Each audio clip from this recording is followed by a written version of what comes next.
আজকে জানব উপপদ তৎপুরুষ সমাজ সম্পর্কে। উপপদের সাথে কৃদন্ত পদের যে সমাজ হয় তাকে উপপদ তৎপুরুষ সমাজ বলে।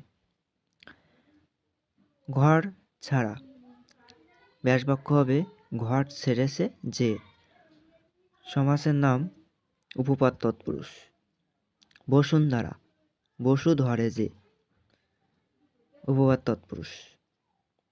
ঘর পোড়া ঘরে পুড়েছে যে।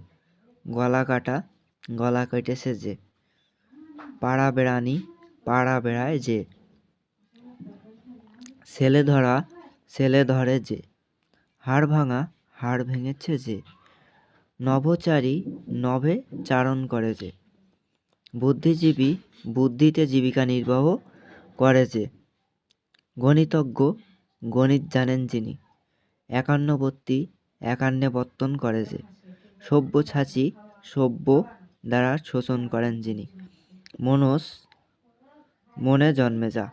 আঁচল ধরা আঁচল ধরে যে। মধুপ মধু পান করে যে।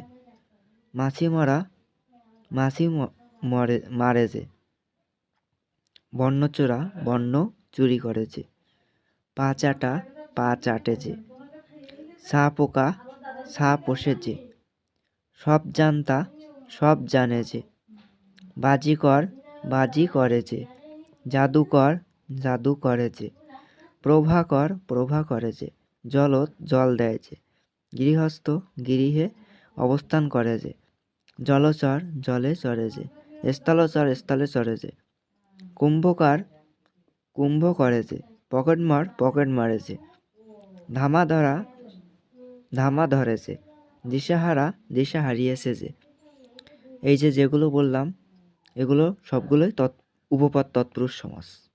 এক নজরে সবগুলো দেখে নিন। সমাসবদ্ধ পদ থেকে ব্যাসবাক্য থেকে সমাসের নাম। ধন্যবাদ সবাইকে।